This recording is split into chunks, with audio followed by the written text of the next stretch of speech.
Have you ever done the right thing and wished you hadn't? Not because it was wrong, but because no one saw, or worse, because someone did and shamed you for it. In the quiet halls of a historic preservation office in Charleston, a shy intern named Eliza Moore spotted a simple mistake, a mix-up in two photo captions in a major proposal. One showed a lighthouse, the other a church. Both held meaning far beyond brick and mortar. She corrected them silently, carefully. Then the backlash came.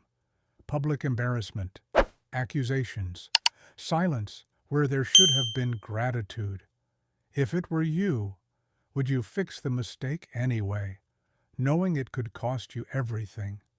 This isn't a story about shouting to be heard. It's about whispering the truth and waiting to see if anyone listens. Step into the tender, stirring journey of a woman who dared to protect what mattered, even when no one else seemed to care. If this story touches something in you, don't forget to like, share, and subscribe to join us at Shining Stories, where every quiet voice has a place to be heard. Now, let's begin. What if the most pivotal moment in a $1 million decision came down to a quiet correction made by someone no one even noticed? It was 6:47 a.m. at Sage Heritage Hall, just a few blocks from Charleston Harbor. The streets were still glistening from an early rain, and the air held that distinct southern dampness that clung to skin like memory.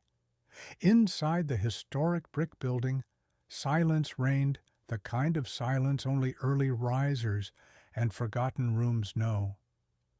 Eliza Moore's sneakers squeaked faintly on the polished oak floor as she moved through the archival wing. She always arrived early, not out of ambition, really more out of habit, and maybe a little survival. In a world full of voices louder than hers, showing up first was her way of mattering. She clutched a leather-bound presentation folder to her chest, careful not to bend its edges. It contained the final proposal for a $3 million cultural preservation grant, a grant that could save several landmark sites across South Carolina, including the crumbling lighthouse off Sullivan's Island and the nearly abandoned Morris Street Baptist Church. She had been asked to simply organize and deliver the materials to the main conference room. Nothing more. But as she laid out the pages in precise rows, something caught her eye. Page 14, a photograph of the lighthouse, unmistakable, with its white spiral stripes, was labeled Morris Street Baptist Church. Below it, a caption praised the church's maritime significance. Confused, Eliza flipped forward. There, a grainy photo of the actual church was labeled Coastal Navigation Relic, with an entire paragraph crediting it for surviving Civil War naval bombardment. Her breath caught. Her fingers trembled. This wasn't just a typo. This was a credibility killer, a mistake so fundamental that anyone remotely familiar with Charleston's history would notice. If this went out under the Sage Heritage Hall name, it would unravel months of preparation and make them the laughingstock of the Preservation Foundation. Eliza froze. The folder seemed heavier now, as if loaded with consequence. She heard her own voice in her head, not the one that read out loud in meetings, but the one that whispered late at night. "You're not supposed to fix things. You're not qualified. You're just an intern." She stood still for a long time, the morning light crawling across the table, golden and indifferent. Her eyes flicked to the office door. Empty. Then a voice calm, dry, and seemingly from nowhere. Truth doesn't wait for permission. Eliza startled, dropping a page. From the far corner of the room, in an old leather reading chair she'd never seen anyone use, sat an older man with silver hair and quiet posture. A paper cup of tea steamed in his hand. He hadn't been there before. Or had he? I didn't realize anyone else was here, Eliza murmured. I often am, the man said, eyes gentle but searching, especially when the most important decisions are being made. She opened her mouth, then closed it. What could she say? That she was just someone with too much curiosity and too little authority. You saw the mistake, didn't you? The man asked, not accusing, just acknowledging. She nodded, slowly. Then the question becomes, he said, leaning slightly forward. Do you leave it because it's not your job, or correct it because it's right? Her throat tightened. I don't know. Well, the man smiled softly. I think you do. I think you knew before you even walked into this room. The only question is whether you believe your knowing matters. His words sat in the air like dust in a sunbeam light, but impossible to ignore. Eliza stood still for a moment longer. Then one step, then two. She returned to the conference table. Her fingers reached for the folder. She removed the mislabeled pages, opened her laptop, and began making quiet corrections. Every keystroke felt louder than it should have. She didn't sign her name. She didn't tell a soul. She reprinted the corrected pages and slipped them back into the folder, aligning the edges like nothing had happened. When she turned to thank the man, the chair was empty. Later that morning, the staff began to arrive rushed, talking over each other, coffee in hand, tension in their steps. The folder was collected and handed off to Clint Barker, the stern-faced project director whose name was etched into every draft of the proposal. He didn't glance at it. He just nodded sharply and disappeared into the boardroom. No one asked Eliza anything. No one knew what she'd done. But the air in the room shifted ever so slightly, as if the walls themselves were holding their breath. And somewhere on the 12th floor of the Grant Evaluation Office, that corrected page would become the one line a senior board member paused to admire, the single, subtle change that would steer an entire outcome. But Eliza wouldn't know that. Not yet. All she knew was that her hands had stopped shaking, and sometimes that's the only sign you need that you did the right thing. Before the folder, before the mistake, before the man in the chair, there was just Eliza. Most mornings, she rode her bike the long way to Sage Heritage Hall.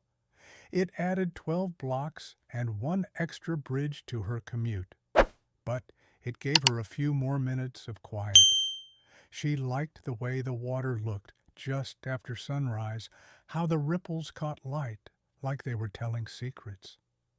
Eliza had lived in Charleston her whole life, but she never quite felt part of it. Not the Charleston of rooftop bars and heritage tours.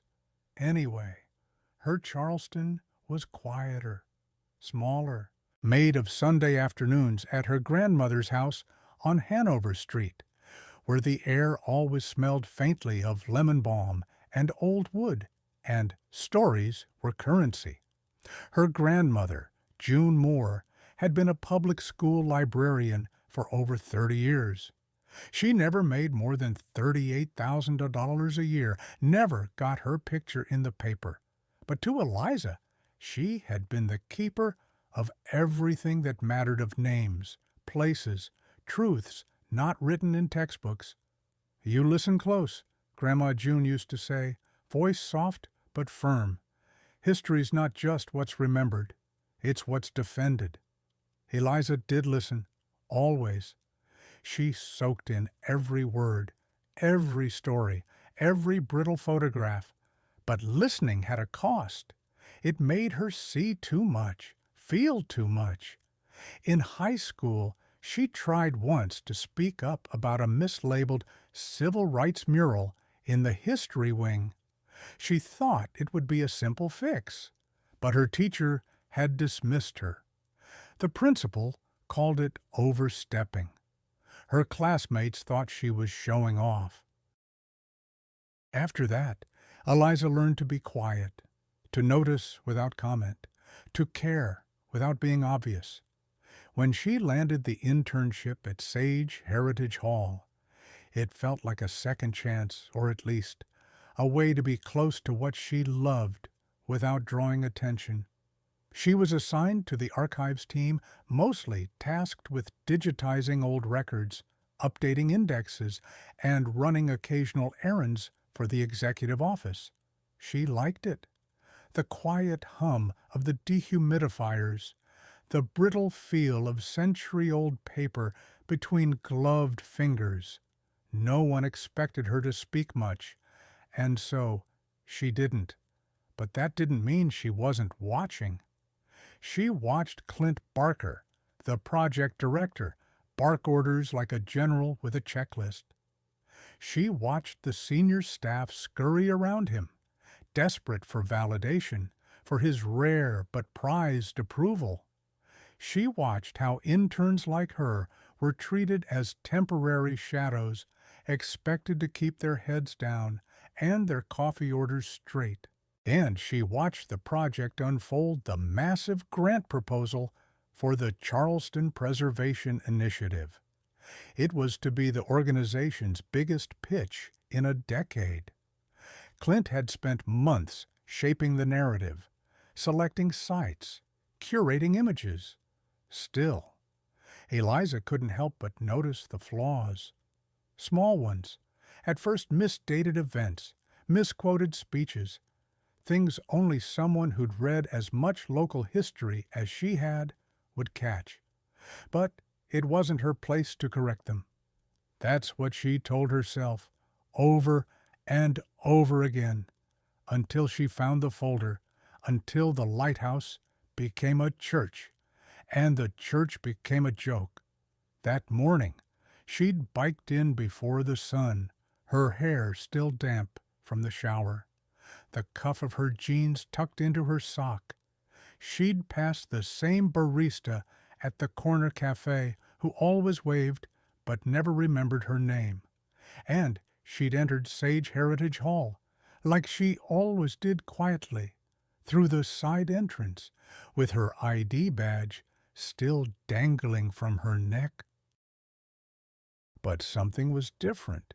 Maybe it was the way the air felt heavier, or the fact that she hadn't slept well, or maybe it was the voice of Grandma June, echoing faintly in her memory. Silence isn't always golden, honey. Sometimes it's just comfortable cowardice. By the time Eliza found herself in that empty conference room, surrounded by the polished wood and velvet chairs reserved for board meetings, she already felt the weight of something she couldn't name.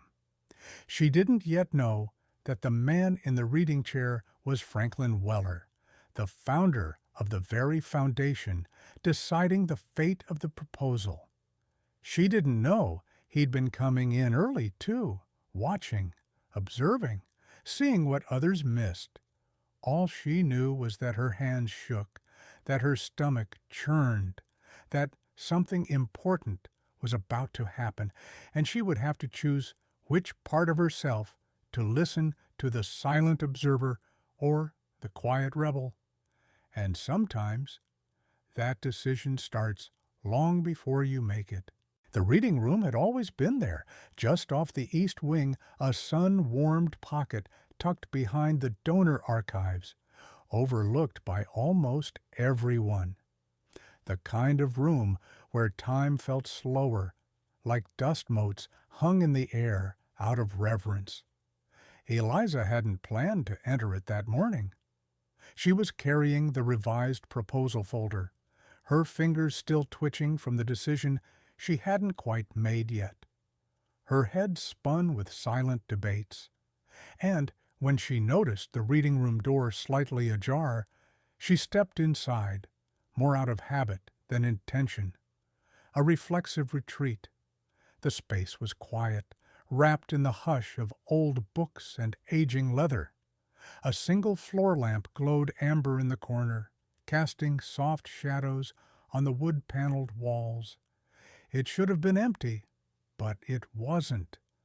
He sat there, like part of the furniture, an older man, hair the color of chalk dust, reading something heavy-bound. A cup of tea steamed on the armrest, as if time bent just enough to serve him in peace. Eliza halted, instinctively clutching the folder closer. "I didn't mean to intrude," she said quickly, her voice barely above a whisper.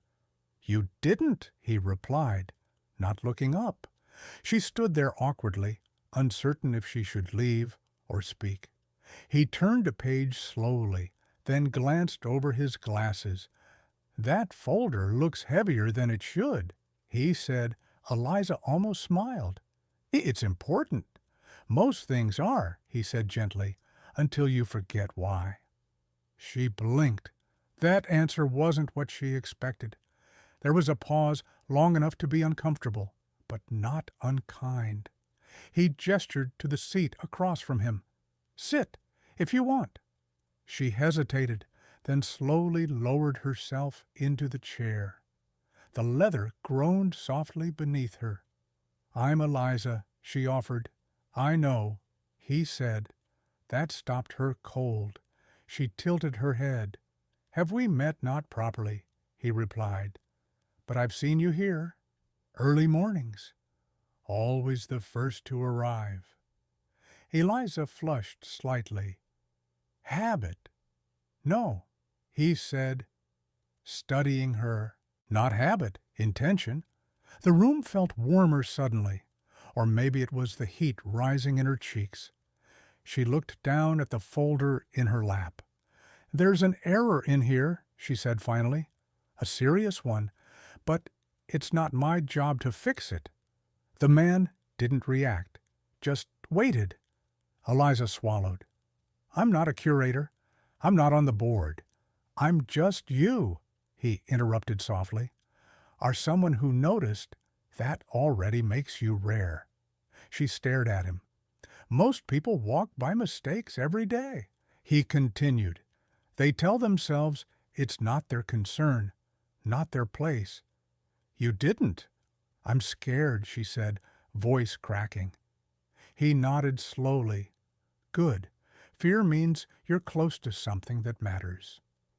Eliza looked away, her eyes landing on a framed photo near the window, a black and white image of the original Sage Heritage Hall in 1942, bricks half crumbling, workers standing in the dust.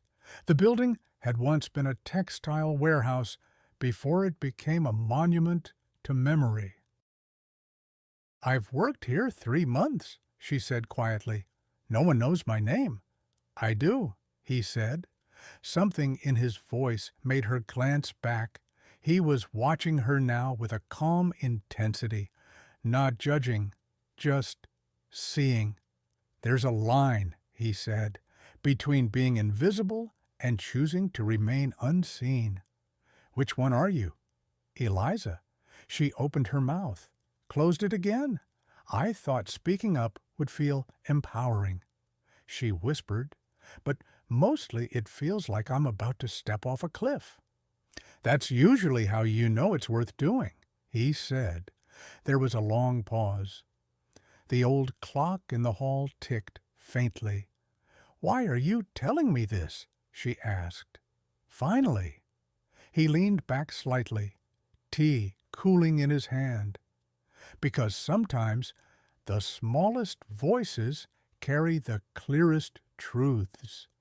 But they need someone to say, 'I hear you.'" Eliza stared down at the folder again. Her thumb brushed over the edge of the page.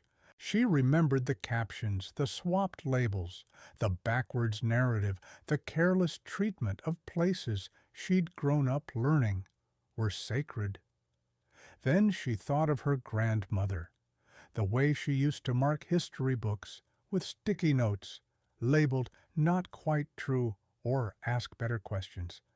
"I think I'm going to fix it," Eliza said softly. He nodded. "But I'm not going to sign my name."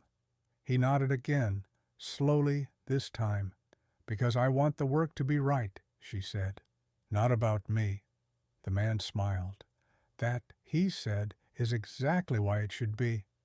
She stood, gripping the folder tighter now, more sure. As she reached the door, she turned back. "I'm sorry," she said. "I didn't catch your name." He paused for a breath, then answered Franklin. "Just Franklin." She nodded. "Thank you, Franklin." He raised his cup slightly, in a kind of toast, but as she stepped into the hallway, the silence followed her, not empty, but filled with something new. Resolve. The door clicked shut behind Eliza as she stepped out of the reading room. The hallway outside felt somehow brighter, though the lights hadn't changed. Maybe it was the way her chest rose and fell with more certainty now. Or maybe it was the sense that she just crossed an invisible line.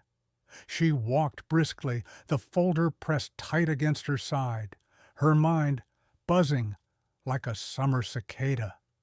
Franklin's words echoed inside her like a soft drum beat. There's a line between being invisible and choosing to remain unseen. She stopped outside the small break room near the archives, empty, just as she expected. With hands that still trembled slightly, she placed the folder down on the table, opened it, and stared once more at the mislabeled photographs. It still felt wrong. The lighthouse called a church, the church mistaken for a relic. These weren't just harmless errors, they were careless misrepresentations of history, of memory, of people. Her fingers moved before her thoughts could catch up. She opened her laptop, slid into one of the stiff plastic chairs, and began to retype the captions. Each correction felt like a quiet rebellion. She rechecked the coordinates, reworded the contextual notes, and adjusted the dates with the care of someone brushing dust off a fragile artifact. There were no grand gestures, no dramatic music, just the soft sound of keys tapping in a mostly forgotten room. At one point, she paused, cursor blinking, uncertainty creeping in. What if I make a mistake? What if they find out? What if this makes things worse? But then came another voice, gentler, older. Truth doesn't wait for permission. She exhaled and kept typing. By the time she finished, the sun had risen high enough to cast slanted lines of gold across the linoleum floor. The office had begun to stir muffled voices, coffee brewing, the copier spitting out its first batch of the day. Eliza printed the new pages on the thick, cream-colored paper reserved for official submissions. She aligned them carefully with the originals, removed the incorrect ones, and slid the corrected pages into the folder with the precision of someone placing tiles in a mosaic. She didn't sign her name. She didn't leave a note. She simply closed the folder, straightened the stack, and returned it to the tray marked Final Copy, Boardroom Delivery, and then she walked away. Her steps were slow at first, unsure, but as she turned the corner back toward the archive wing, something inside her shifted, a quiet clarity, like dust settling after a long breath. She didn't know what would happen next, whether anyone would notice, whether it would cause a storm or pass like a breeze. But in that moment, none of it mattered. She knew she had done the right thing, and sometimes that knowing that quiet, unshakable truth was enough. The rest of the morning passed in its usual rhythm. Clint Barker arrived just before 9, flanked by 2 assistants and a cell phone pressed to his ear. He glanced at the folder briefly before sweeping it into his leather satchel. He didn't comment on the pages. He didn't notice the absence of a signature. No one did. Eliza kept to her routine cataloging a new batch of letters from the 1890s, updating a spreadsheet on preservation permits, answering emails that didn't require emotion or thought. But beneath it all, her heart thudded in a slow, steady beat. By lunchtime, the boardroom doors had closed. Clint and the senior staff were inside, presenting the proposal to the Foundation's Advance Review Committee via video call. It was the first of 2 presentations, a pre-screen, before the final pitch next week. Eliza stayed in the archive room, headphones in, but no music playing. Her thoughts raced too loudly for distractions. No one had come running, no alarms, no raised voices. Maybe they'd accepted the new version without a second glance. Maybe that was enough. Or maybe the real consequence hadn't come yet. At 2:17 p.m., she received a brief Slack message from the project coordinator. "Thanks for organizing the board materials this morning." Smooth delivery. That was it. Just 3 lines. No clue about whether the changes had made it through. No sign of approval or disapproval. Still, Eliza found herself smiling. Just a little. She hadn't asked for thanks. She hadn't asked for anything. She'd simply done what needed to be done. That night, she stayed late, not because she had to, just because the building felt different now, as if the walls themselves had absorbed her choice and were quietly holding space for it. As she packed up, she passed the reading room again. It was empty this time. No tea, no Franklin.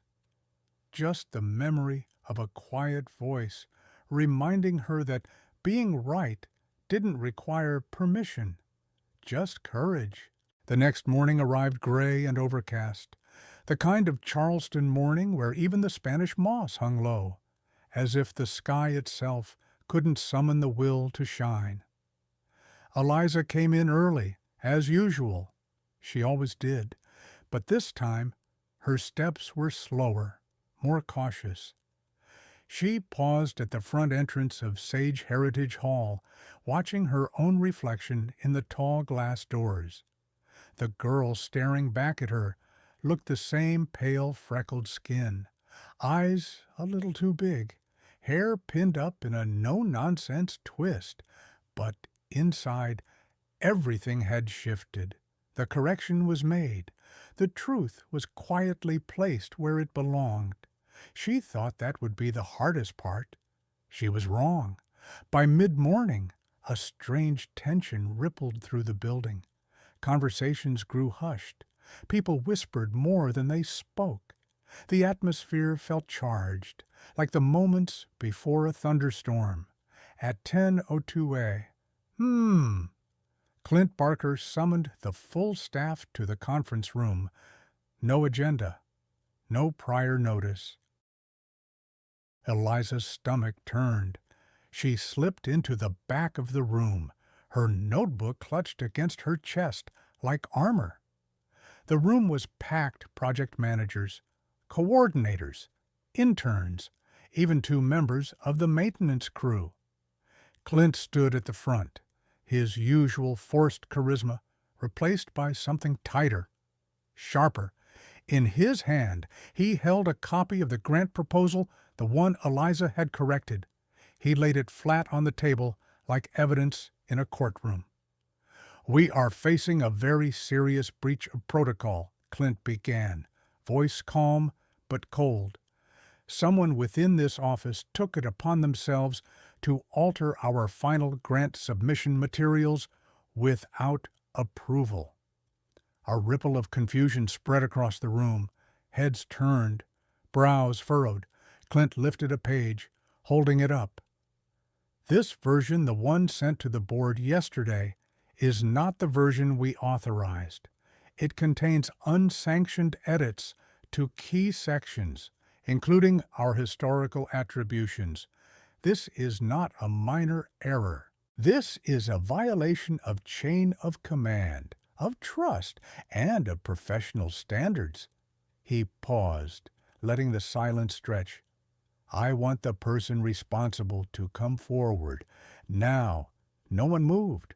Not a whisper. Not a breath. Eliza felt her pulse slam against her ribs. Her ears buzzed. She could hear nothing but her own fear. Clint's gaze swept the room, scanning for guilt, and then it landed on her. "Eliza," he said, voice smoother now, "you were here early that morning, weren't you?" Every head turned. Her throat tightened. The walls felt like they were pressing in. "Yes," she said, barely a whisper. "And you handled the folder." "Correct." She nodded, slowly. He stepped forward. "Did you notice anything unusual? Anyone else with access to the materials?" The room waited. She had a choice. She could lie, stay silent, let the moment pass, or she could stand in the truth, even if it cost her everything. "I made the changes," she said, voice barely audible. The silence that followed was total. Clint's eyes narrowed. "You." She nodded. "You're an intern." He snapped. "You have no authority, no credentials, no permission to touch official documentation." "I know," she said softly, "but the captions were wrong. The dates were reversed. The locations were mislabeled. It wasn't your job to know." He cut in. "It was your job to file papers and stay out of the way." The words hit harder than she expected, and not because they were new, but because they were old, familiar, like every time she'd been dismissed, ignored, overlooked. "I didn't want credit," she said, trying to steady her voice. "I just wanted it to be right." Clint's jaw clenched. "This is not about being right. This is about following procedure." Behind him, one of the senior researchers, Marianne, shifted uncomfortably, but she said nothing. No one did. "You could have jeopardized the entire proposal." Clint continued. "Do you understand that?" Eliza nodded, though her eyes burned. "I'm sorry," she said, because it was all she had left.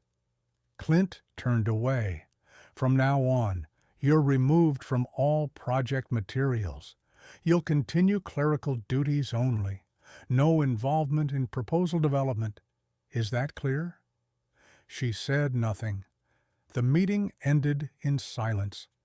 People filed out slowly, glancing at her with a mix of sympathy and discomfort, but no one said a word. She remained at the back of the room, notebook still in hand, tears pooling quietly behind her eyes. She had done the right thing, but in this place that seemed to matter the least. The archive room was always the quietest part of Sage Heritage Hall. Tucked behind the main exhibit space, it was a sanctuary of aging boxes, faded labels, and silent history. But that afternoon, it held something else, the ache of a bruised spirit. Eliza sat on the floor between two towering shelves, her back against a crate marked Charleston Flood Relief, 1929. Her notebook lay open beside her, untouched. Her fingers traced circles into the carpet as if she could erase what had happened. She hadn't cried. Not really.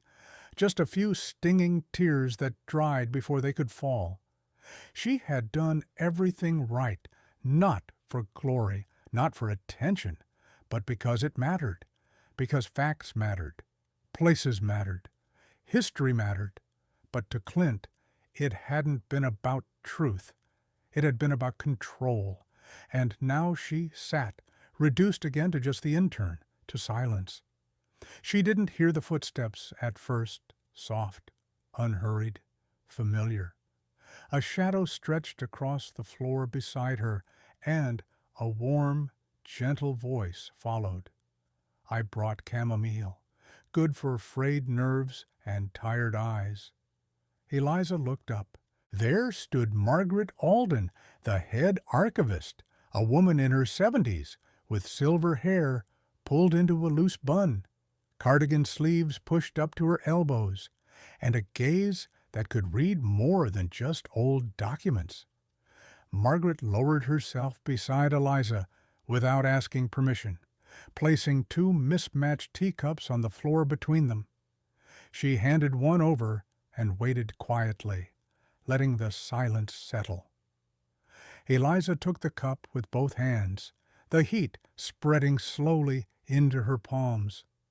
"Rough day," Margaret said softly. Eliza didn't answer right away.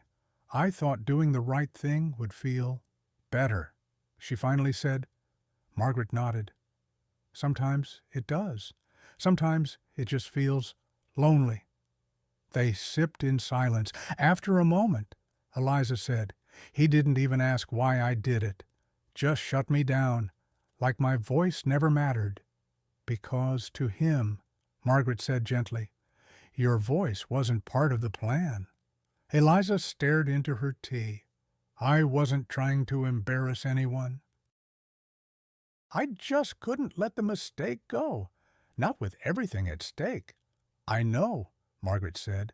"I know because I've been you." Eliza glanced at her, surprised. Margaret smiled faintly, eyes distant. "When I first started here, decades ago, I found dozens of records misfiled. Nothing dramatic, just wrong. Black families listed under miscellaneous. Women's names missing from donor logs. Stories that deserved more than dust and silence." "What did you do?" Eliza asked. "I fixed them," Margaret said quietly, "one by one, and when someone finally noticed, they called it overstepping. Told me I wasn't qualified to make editorial decisions, that I should leave the real history to the historians." Eliza's throat tightened. "Did it stop you?" "Only for a little while," Margaret said. "But the thing is, one of those corrections helped a student find her great-grandmother's name on a donor wall. That student grew up to be a preservation lawyer. She's the one who fought to save the Liberty Street Bridge from demolition last year." Eliza blinked. That was her. Margaret nodded. "Sometimes the impact of what you fix doesn't show up until long after you forget you even fixed it." They sat quietly, sipping, the warm taste of tea grounding them both. "Still," Eliza said softly, "I feel stupid. I knew what would happen. I still did it. Were the facts correct?" "Yes." "Then you weren't wrong," Margaret said firmly. "You were just early. And sometimes being early feels a lot like being alone." Eliza looked away, swallowing the lump in her throat. Margaret's voice softened even further. "I had a daughter once. Her name was Lillian. She'd be about your age now." Eliza turned sharply, surprised by the tremor in the older woman's voice. "She died in a car accident when she was 17. Margaret continued, bright, passionate, full of too many ideas and not enough patience. "She used to say, 'If it's broken, why would I wait to fix it?' I see her in you, Eliza." Tears welled again, but this time Eliza didn't blink them away. She would have been proud, Margaret whispered. They sat in silence, letting the moment hold. Outside, the wind rustled the magnolia trees. Inside, something unspoken passed between them, a quiet exchange of pain, recognition, and hope.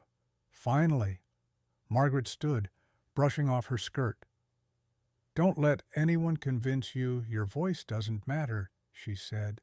"Some of us have been waiting our whole lives to hear it." Eliza nodded, words caught behind gratitude. As Margaret walked away, her teacup left behind like a blessing. Eliza reached for her notebook.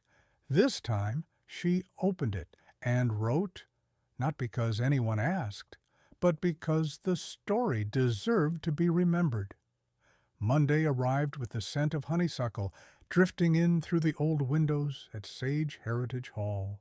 The early light filtered through lace curtains, laying soft patterns on the floor like whispers waiting to be heard. Eliza arrived just before 7 as always. But something was different. She didn't walk quite as quickly. She paused before the archive door, hand resting gently on the worn brass knob.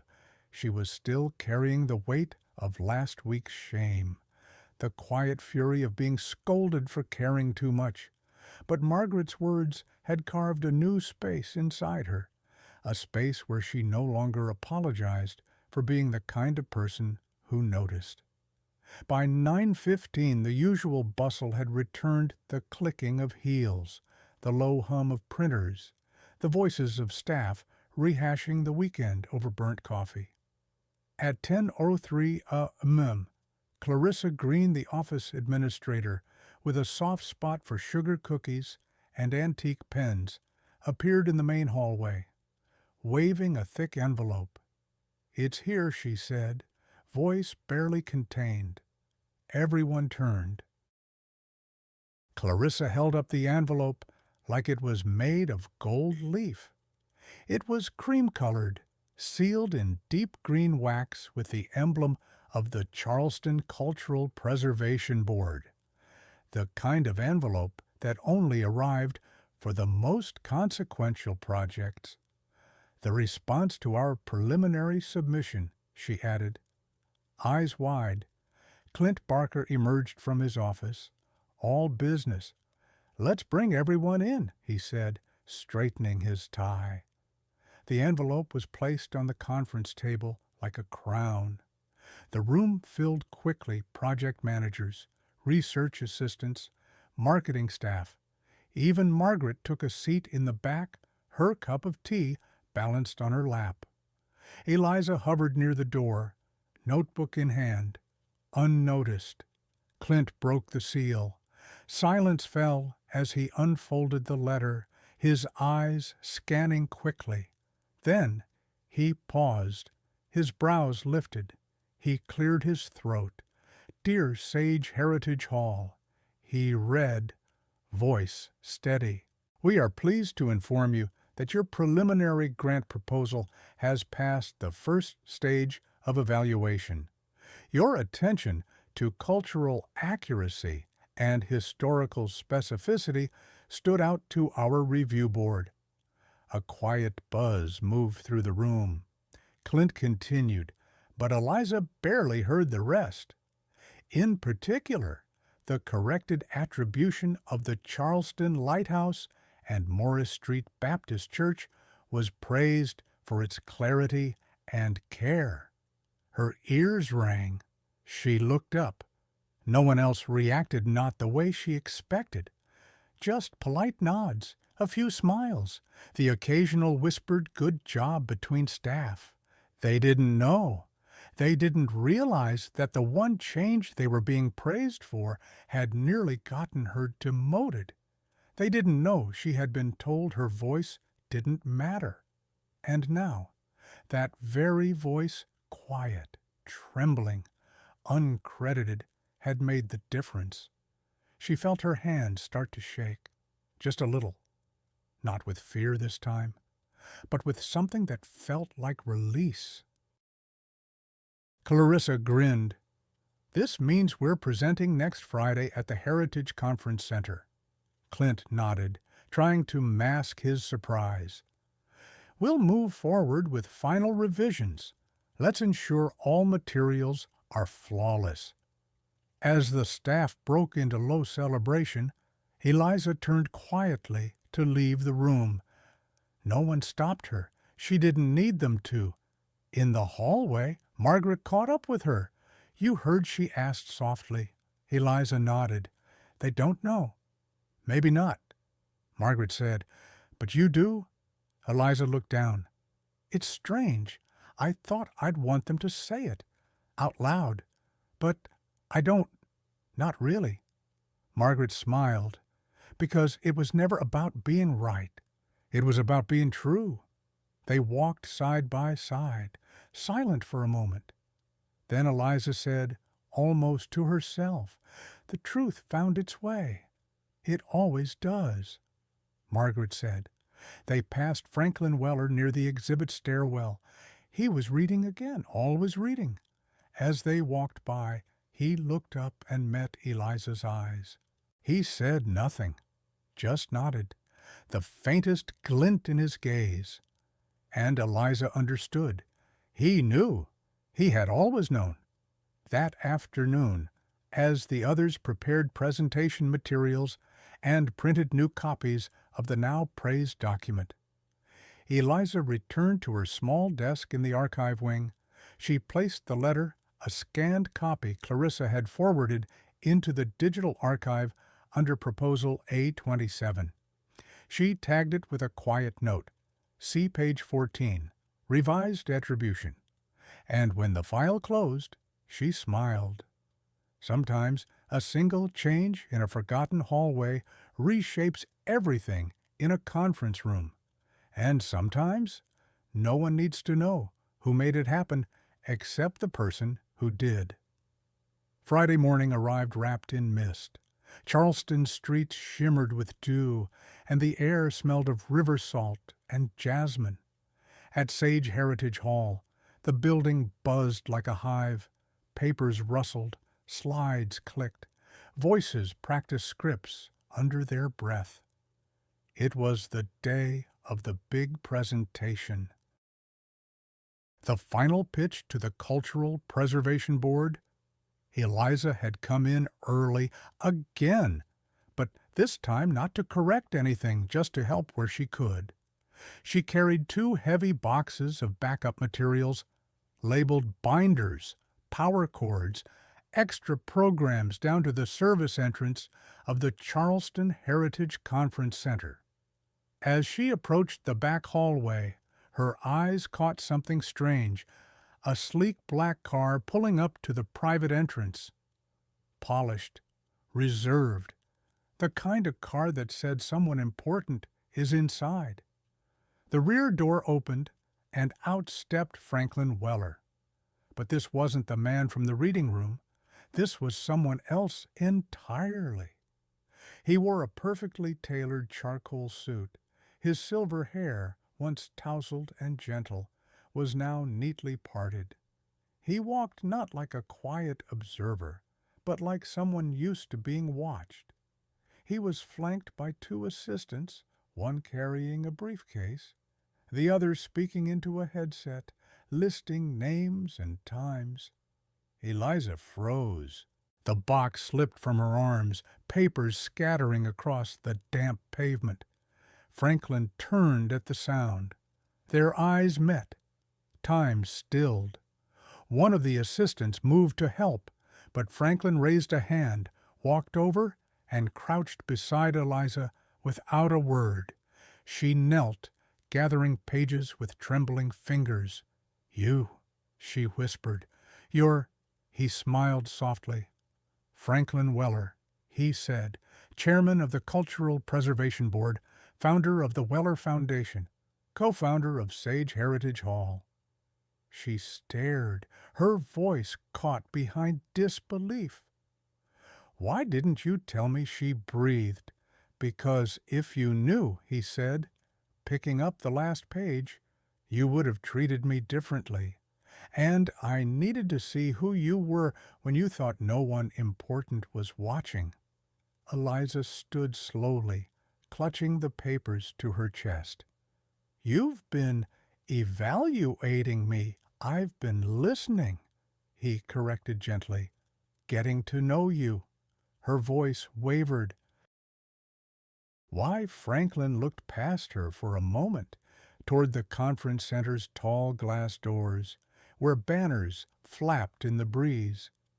"Because 30 years ago, I made a promise to someone I loved, a promise to protect the stories that get buried. And that means protecting the people who tell them, too, even the quiet ones." He turned back to her, his eyes soft but steady. "And today," he said, "we need someone who knows the truth about this proposal, not just the facts, but the heart behind it. Someone who cares more about accuracy than applause." Eliza blinked. "You want me to speak? I want you to help." He said, "Clarissa has the facts, but I think you have the story." She stepped back, shaking her head. "I can't. I'm not qualified." He asked. She nodded. He smiled gently. "Eliza, you corrected the most critical error in this proposal. You did it quietly. You did it well, and you did it because it was right, not because it was easy. That is exactly the kind of voice we need in that room." She swallowed. Her hands were shaking. "I'm not a historian." "No," he said. "You're something rarer. You're someone who sees what others miss and has the courage to speak, even when no one asks." The doors to the conference center opened, and a staff member called out, "Mr. Weller, the board is ready for you." He turned to Eliza one last time. "This is your moment," he said, "but only if you want it." And then he walked inside, leaving her standing in the morning light with her decision in her hands. Inside the conference center, rows of polished chairs filled the main hall. A large screen displayed the Sage Heritage Hall logo. Board members from across the state took their seats, their expressions unreadable. Clarissa stood backstage, flipping through note cards, her face pale. "I don't think I can do this," she said, her voice hoarse. Franklin placed a gentle hand on her shoulder. "You don't have to do it alone." Clarissa looked confused, and then Eliza appeared, box in hand, voice steady. "I'll present with you," she said. Clarissa blinked. "You sure?" Eliza nodded. And, for the first time in days, she felt her fear ease, not disappear, but transform, from a weight to a reason. The lights above the Charleston Heritage Conference Center stage were sharp and unforgiving. From the wings, Eliza watched rows of board members settle into their seat suits, pens, notepads, expressions unreadable, a sea of judgment and possibility. Clarissa Green stood just beside her, eyes wide, her usual calm rattled, her voice, still scratchy from nerves, cracked as she whispered, "I can't do it. Eliza, I know the data, but I can't feel it anymore." Eliza nodded, her pulse quickening, and then she stepped forward, not because she felt brave, but because she knew it was needed. Her footsteps echoed faintly across the polished stage floor. She reached the podium, hands tight around the edges. For a moment, she couldn't see past the lights, just shadows, shapes, and the memory of Franklin's voice in the hallway. "You're someone who sees what others miss and has the courage to speak, even when no one asks." She took a deep breath and began. "My name is Eliza Moore," she said, voice small but clear. "I'm not part of the senior staff. I wasn't supposed to speak today. A few heads tilted. I'm here because a few weeks ago I noticed a mistake, a small one, in the middle of a very important document, the kind of mistake that's easy to miss unless the story means something to you. She clicked the remote. The first slide appeared a photograph of the Charleston Lighthouse. "This is the lighthouse on Sullivan's Island," she continued. "My great-aunt used to take me there as a child. She told me stories about how it guided sailors home, even during the war. She said history doesn't always shout. Sometimes it flickers like light." Another click. The next slide, Morris Street Baptist Church. "And this," she said, "is where my grandmother was baptized. It stood through hurricanes, fire, and silence. And in our proposal, these two places so different, so full of meaning, were swapped, their stories nearly erased. The room was silent. I wasn't supposed to fix it, but I did." She paused, scanning the faces, because sometimes doing the right thing doesn't wait for a title or permission. It just waits for someone to care. She looked directly at the board chair now, her voice steadying. "We ask you to fund this project because Charleston's history isn't just buildings and dates. It's people, memories, lighthouses, and churches that meant everything to someone. And if we don't protect them with care, with precision, we risk forgetting who we really are." The final slide appeared a photo of both landmarks side by side. A caption read, "What we remember shapes what we preserve." Eliza stepped back from the podium. No fanfare, no applause, just silence. And then slowly a single clap from the front row. Franklin Weller. It spread, soft and steady, like rain before a storm. The room rose to its feet, not for a dazzling speech, but for a quiet truth, spoken out loud. Eliza felt the tightness in her chest begin to ease. Her hands still shook, but not from fear anymore. From relief, from the quiet knowledge that her voice had made its way through. Not because it was loud, but because it was honest. Backstage, Clarissa hugged her tightly. "You saved us," she whispered. Eliza smiled faintly. "No, I just remembered what mattered." And in the corner, Franklin watched, silent and proud, as the girl who once doubted her voice now used it to light the way. The applause didn't fade quickly. It lingered soft, respectful, almost reverent, as if the room itself needed time to breathe again. Eliza stepped off the stage, not to thunderous cheers, but to something deeper silence filled with meaning. The kind of silence people hold when they've just remembered something important. Clarissa was waiting in the wings, tears shining in her eyes. "You did it," she whispered. Eliza shook her head gently. "We did." Franklin Weller was already rising from his seat, his expression unreadable, but his eyes glowing with quiet pride.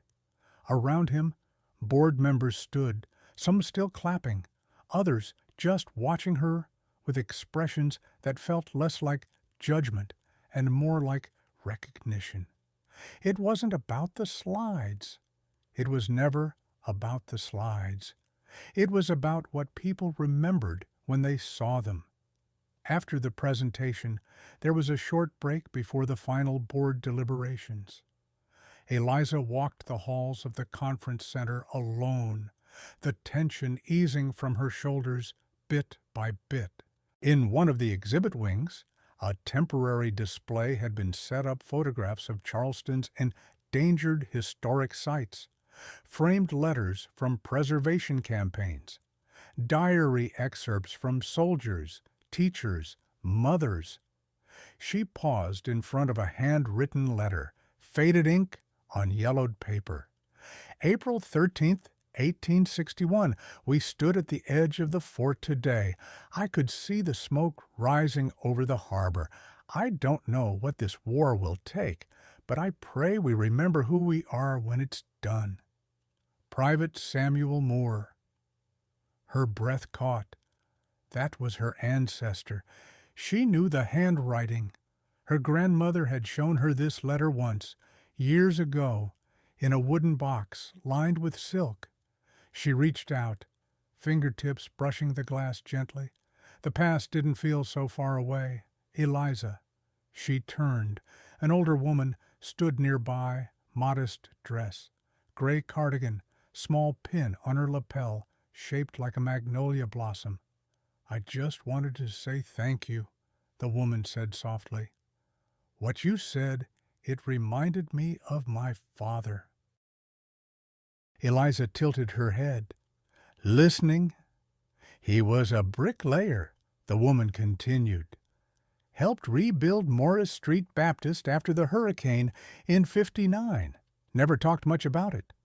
But he used to say, that church stood because someone had to believe it was worth the trouble. She smiled, voice thickening. And when you spoke about it today, you made me remember not just the place, but him. Eliza's eyes welled again. She nodded, unable to find the words. Another voice chimed in, nearby a man in his 60s, holding a program with the Heritage Hall logo.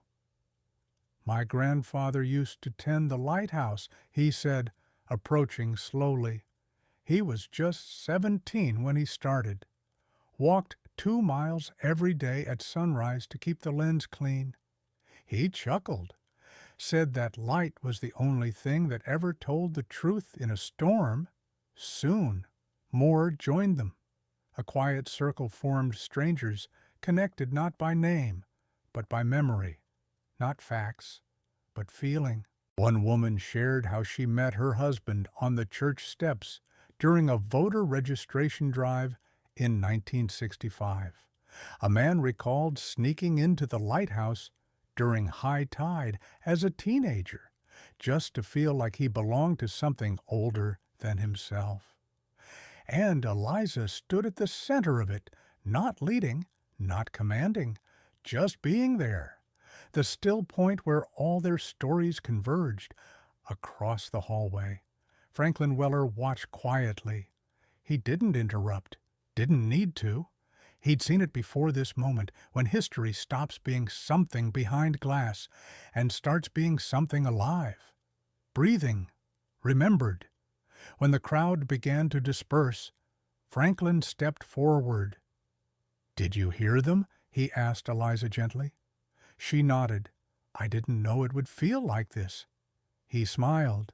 Stories don't belong in boxes, Eliza. They belong in people.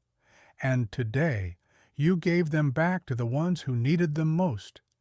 She looked down, then back at the glass case with her ancestor's letter. I think he would have liked that, she said. Franklin's voice softened. I think he would have been proud. Back in the main hall, the board reconvened.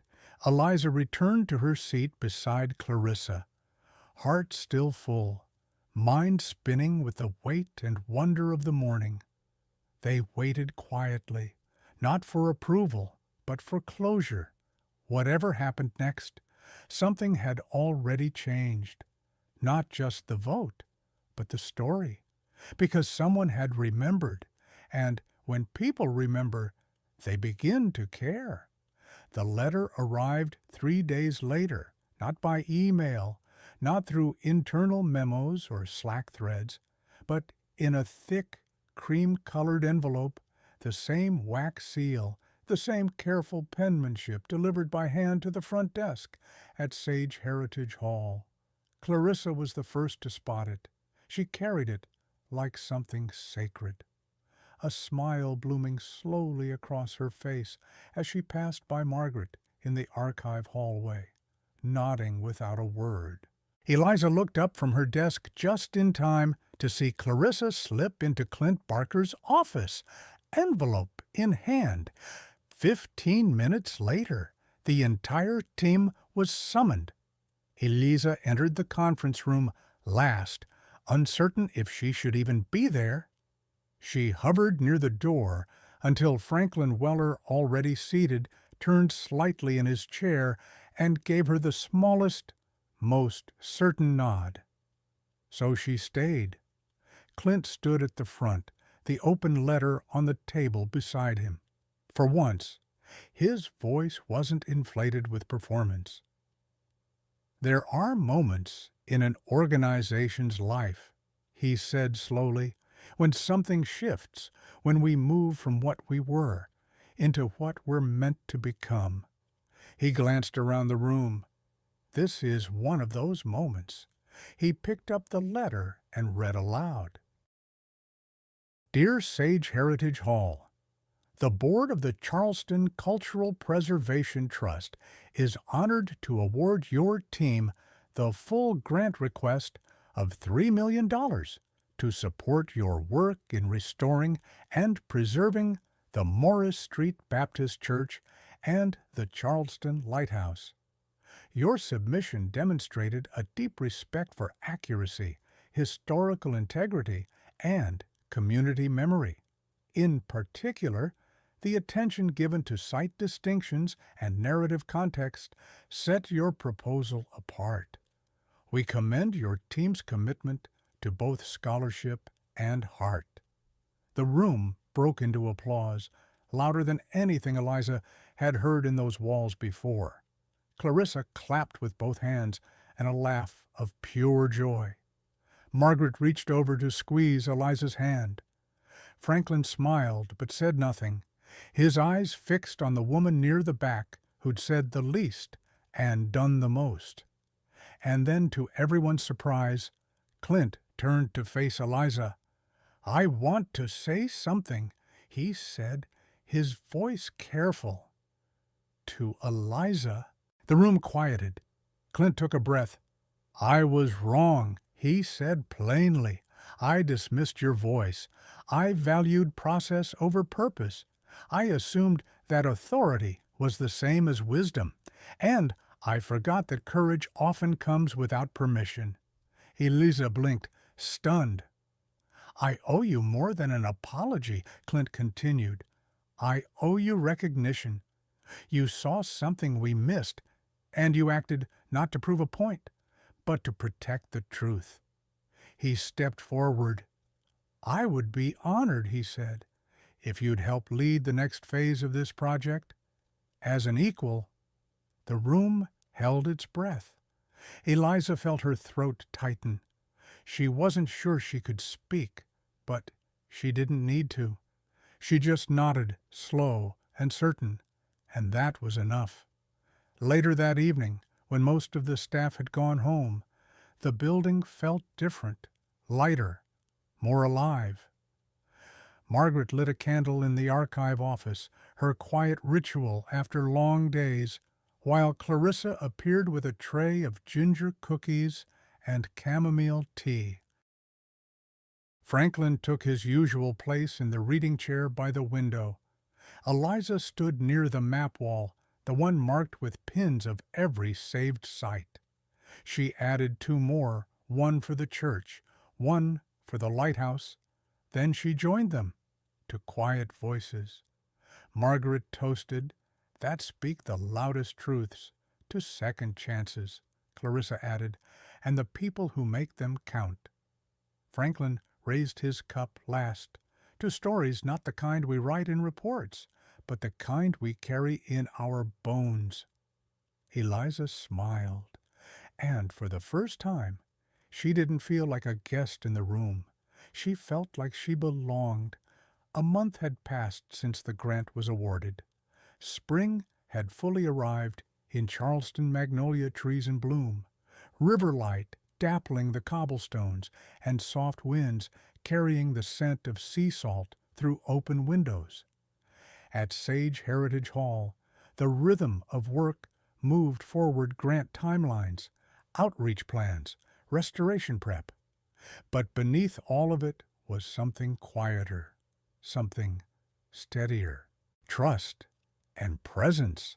Eliza no longer came in before sunrise just to go unnoticed. She still came early, but now it was to unlock the doors, to set up the archive room, to welcome volunteers and student interns who'd started arriving in waves. On one such morning, a knock echoed against the reading room door. She opened it. A girl stood there, maybe 19, maybe younger, with a backpack slung over one shoulder and uncertainty in her eyes. "Hi," she said softly. "I'm here for the intern tour, but I think I'm lost." Eliza smiled. "You're not lost," she said gently. "You're just early." The girl laughed nervously. "Is that okay?" Eliza stepped aside, holding the door open. "It's more than okay," she said. "Come in." They sat in the same chairs where Eliza once met Franklin, the same window light, the same warmth in the air. The girl introduced herself as Nora, a first-year college student studying public history.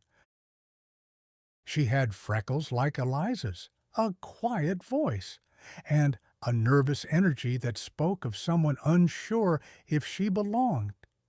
Eliza listened as she talked about growing up in a small town, how her grandmother used to take her to graveyards and tell her stories of people buried there, how she wanted to preserve those memories before they disappeared. Eliza nodded often. She understood. Sometimes, Nora said, I feel like I care about the wrong things. Like too much. Eliza smiled, her heart tightening with recognition. I used to think that too, she said, until someone reminded me that caring is never wrong, especially when no one else does. Nora looked down at her hands, then back up. I want to help, she whispered, but I don't know where to start. Eliza reached over and handed her a small folder, the same kind she once used, to quietly fix a mistake no one else saw. Start with this, she said, and remember, you don't need a title to protect the truth. You just need to notice. Later that afternoon, Eliza stood at the map wall again, the one now peppered with new pins, new projects, new stories. Franklin joined her, his cane tapping gently against the hardwood floor. She reminds me of you, he said, nodding toward the intern office where Nora had begun cataloging her first archive box. Eliza smiled. She's already noticing things we've missed. Franklin chuckled. Good. He leaned in, voice quieter now. You did more than fix a proposal, Eliza. You created space for voices, for memory, for legacy. She looked at him. I just told the truth, and that, he said, is how history gets written. In the weeks that followed, more visitors came, descendants, donors, students, community elders. Some brought letters, others brought photographs. One woman brought a single brick from a church wall her father helped build. Each one shared a story. And each time, Eliza listened not as a gatekeeper, not as a figure of authority, but as someone who understood the sacred act of remembering. One afternoon, Margaret entered with a new display board. She placed it near the front lobby, right under the inscription, Preserve with Purpose. The board read Unsung, Historians, the quiet ones who remember a tribute to those who listen when no one speaks, who notice what others miss, and who carry truth forward with care. There were no names listed, but Eliza knew. It was about people like her, and people like Nora, and all the others who came before the bricklayers, the note writers, the grandmothers, and lighthouse keepers. On her way out one evening, Eliza paused by the front desk. The sun had dipped low, casting golden light through the wide glass doors. She watched as Nora helped an elderly man label a photo. Clarissa was writing thank you notes. Margaret was sipping tea. And somewhere in the building, Franklin's cane echoed faintly against the floorboards, a circle, still turning, still whole, still continuing. Eliza smiled and stepped into the evening light. In the quiet corners of life, the bravest choices are often the smallest. Eliza didn't shout. She didn't argue. She simply did what was right, even when no one asked, even when it nearly cost her everything. And through her quiet courage, something remarkable happened. Truth was honored and hearts were stirred. This story reminds us that integrity doesn't need applause to matter, that sometimes the most powerful voices are the ones that tremble, and that no act of kindness, no gesture of care, no matter how small, is ever wasted. For those of us who have lived long enough to see how fragile truth can be, Eliza's journey brings both comfort and conviction. It tells us we are never too old or too invisible to make a difference, that even in silence we still shape the world. So, wherever you are, however quiet your life may feel, remember someone out there is waiting for the light only you can give. Let's keep telling those stories. Let's keep remembering. Thank you for joining us on this heartfelt journey. If this story moved you, reminded you of someone you love, or made you pause and reflect, we'd be honored if you'd help us share it. Please like, share, and subscribe to Shining Stories, where every quiet voice finds a place to be heard. Your support helps us keep telling stories that matter.